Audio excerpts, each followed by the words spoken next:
Indege z'intambara z'igisirikare cya Perezida Vladimir Putin zongeye gutiteza Perezida wa Ukraine Volodymyr Zelensky nyuma y'uko zisandaje ububiko bunini bw'intwaro ndetse zigasenya n'ibirindiro by'igisirikare cya Ukraine biherereye mu murwa mukuru Kiev.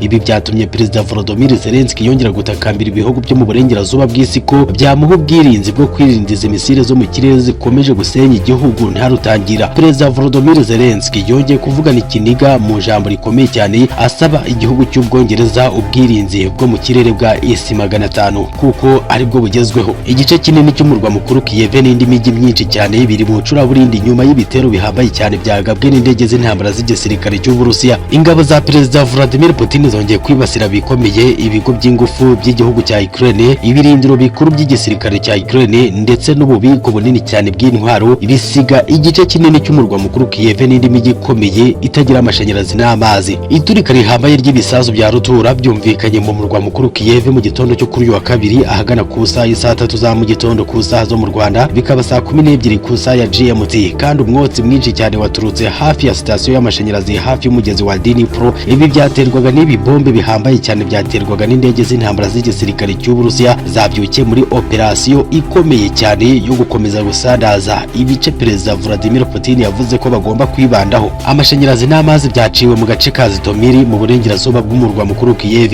kandi inganda ebyiri zangiritse cyane muri Dnipro bitewe n'ibi bitero by'igisirikare cy'Uburusiya. Ibitero bihambaye cyane biheruka byabaye nyuma y'amasaha 24 Kiev yibasiwe n'indege zitagira abapilote z'ubwiyahuzi nk'uko iyi nkuru dukesha BBC ikomeza ibivuga.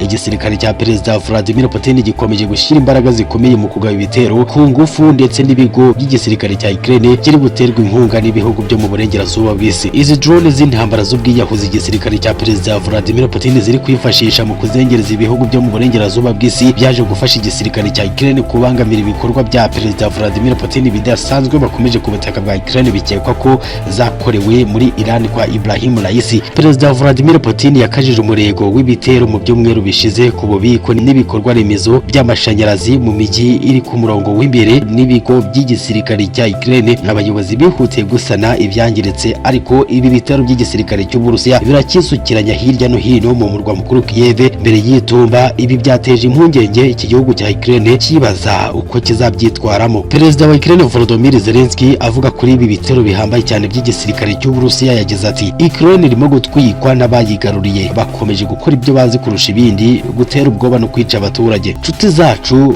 mwatweretse ko mudushyigikiye muri urugamba turimo duhanganye n'umunyagitugu uruta abandi ku isi Vladimir Putin. Muduhe ubwirinzi bugezweho bwadufasha kwirinda izi misire zikomeje guhitana abacu ndetse no gusenya igihugu cyacu. Mu mijyi imwe n'imwe abanya-Ukraine barimo kugura imashini zitanga amashanyarazi, mu gihe mu gihugu hose abantu basabwe kugabanya ingufu bakoresha mu gihe bategereje ibihe bikomeye by'ubukonje. Imijyi imwe n'imwe muri Ukraine ikomeje kuba mu icuraburindi nyuma y'ibitero bihambaye cyane by'igisirikare cy'Uburusiya. Intwaro za kirimbuzi zatangiye guhungurwaho ivumbi. Hari amahirwe menshi ko zishobora gukoreshwa mu ntambara ikomeje kubera ku butaka bwa Ukraine. Perezida w'Uburusiya bwana Vladimir Putin n'Uburusiya bwe nibo baza kwisonga mu kugira intwaro za kirimbuzi kandi zijyanye n'ikoranabuhanga rigezweho. Yakomeje gutanga umuburo ku muryango w'ubutabarane mu bya gisirikare NATO ko kugerageza gukangisha gukoresha intwaro za kirimbuzi ari ugukina n'umuriro w'igisirikare cy'Uburusiya. Ku munsi babigerageje Uburusiya buzazibahuramo zikabahuranya. Umuryango w'ubutabarane mu bya gisirikare Otan na Perezida Vladimir Putin bafitanye urwango nk'urw'injangwe n'imbeba. Ibi byatumye Perezida w'Uburusiya Vladimir Putin ahagurutsa ingabo akataka igihugu cya Ukraine cyari mu mugambi wo kwinjira muri uyu muryango utajya imbizi n'Uburusiya. Bwana Vladimir Putin yavuze ko kumwitambika akananirwa kugera ku ntego ze afite ku butaka bwa Ukraine bizamukururira gukoresha intwaro za kirimbuzi. Nyuma y'uko igisirikare cya Perezida Volodymyr Zelensky gifatanyije n'ibihugu byo mu burengerazuba bw'isi cyari kimaze iminsi kigarurira uduce dutandukanye twari twaramaze kwigarurwa n'igisirikare cy'Uburusiya. Ibibazo abantu benshi bagiye bibaza ni ibi ngibi: ese ni iki Perezida Vladimir Putin agiye gukora? Ese igihe cyo gukoresha intwaro kirimbuzi cyaba kigeze? Ibitangazamakuru bikomeye byo mu burengerazuba bw'isi bitandukanye bigenda bigaruka ku gutungurana k'urugamba kw'ingabo za Ukraine nka kimwe mu bintu byatumye Perezida Vladimir Putin arakarira ibihugu byo mu burengerazuba bw'isi biri gutanga intwaro ndetse n'abasirikari b'abacancuro bari kujya gufasha igisirikare cya Ukraine mu ntambara. Perezida Vladimir Putin yometse uturere tune tw'igihugu cya Ukraine ku gihugu cye huti ndetse atangiza ubukangurambaga bwo kwinjiza abasirikare bashya ibihumbi 300 mu ngabo z'Uburusiya. Ikindi nuko yakoresheje amagambo akomeye cyane yateye ubwoba abatuye isi, aho yavuze ko agiye gukoresha intwaro za kirimbuzi mu butumwa yatambukirije kuri televiziyo y'igihugu mu minsi mike ishize. Perezida Vladimir Putin yababwiye ko nibakomeza kumuhatira gukoresha intwaro za kirimbuzi batazashobora kumuhatira